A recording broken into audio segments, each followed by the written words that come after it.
2001 April 12 വായുവിൽ സിംഗപ്പൂരിൽ നിന്ന് ഹവായ് വരെ ജ്ഞാനദളം 301.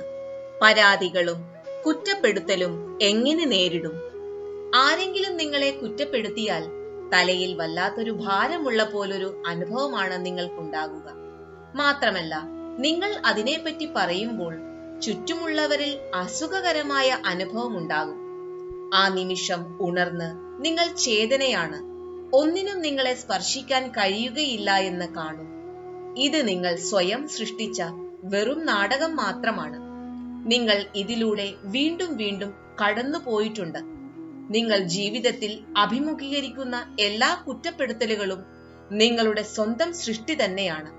ഇതറിയുമ്പോൾ നിങ്ങൾക്ക് സ്വാതന്ത്ര്യവും ലാഘവവും അനുഭവപ്പെടും.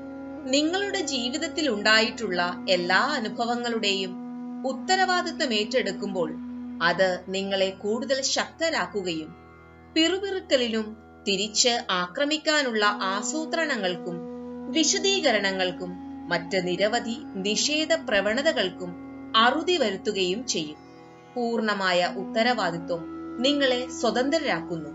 ആരെങ്കിലും നിങ്ങളെ നേരിട്ടോ അല്ലാതെയോ കുറ്റപ്പെടുത്തുമ്പോൾ എന്താണ് നിങ്ങൾ ചെയ്യുക?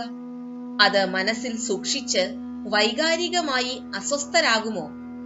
അതിൽ നിന്ന് പാഠം ഉൾക്കൊള്ളാതെ അതും ആ കുറ്റപ്പെടുത്തലും വിട്ടുകളയുമോ?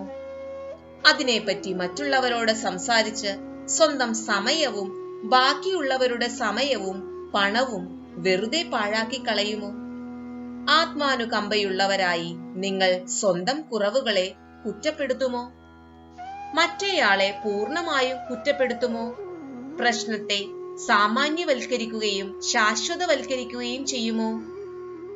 ഇത് സംഭവിക്കുകയാണെങ്കിൽ നിങ്ങൾ ജ്ഞാനത്തിലല്ല ജീവിക്കുന്നത്. ചുരുങ്ങിയത് 1/2 ഡസൻ പ്രാവശ്യമെങ്കിലും നിങ്ങൾ ഹാപ്പിനെസ് കോഴ്സ് ചെയ്യുകയും എല്ലാ ജ്ഞാനശകലങ്ങളും വായിക്കുകയും ചെയ്യണം.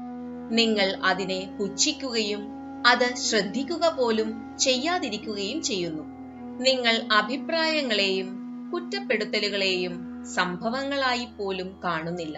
മാത്രമല്ല, നടപടി എടുക്കേണ്ട ആവശ്യമില്ല എന്നും കരുതുന്നു. അവ ചർച്ച ചെയ്യേണ്ട പ്രാധാന്യം പോലും അർഹിക്കുന്നില്ല എന്ന് നിങ്ങൾ വിചാരിക്കുന്നു. അഭിപ്രായങ്ങളെയും കുറ്റപ്പെടുത്തലുകളെയും നീങ്ങിയകലുന്ന മേഘങ്ങൾ പോലെയും കൂടുതലും വിനോദമായും നിങ്ങൾ കരുതുന്നു.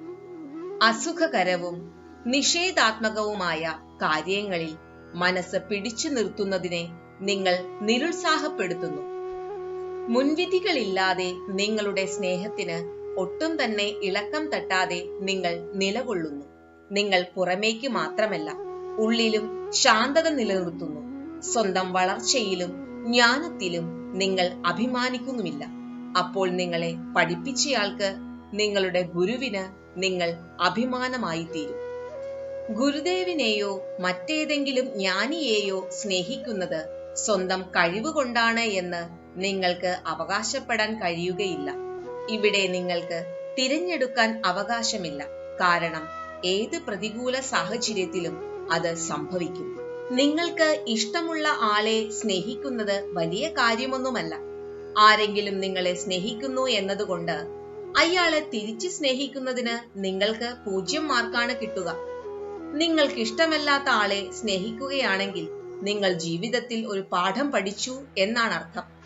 ഒരു കാര്യവുമില്ലാതെ നിങ്ങളെ കുറ്റപ്പെടുത്തുന്ന ആളെ സ്നേഹിക്കുകയാണെങ്കിൽ നിങ്ങൾ ആർട്ട് ഓഫ് ലിവിംഗ് പഠിച്ചു എന്നാണ് അർത്ഥം.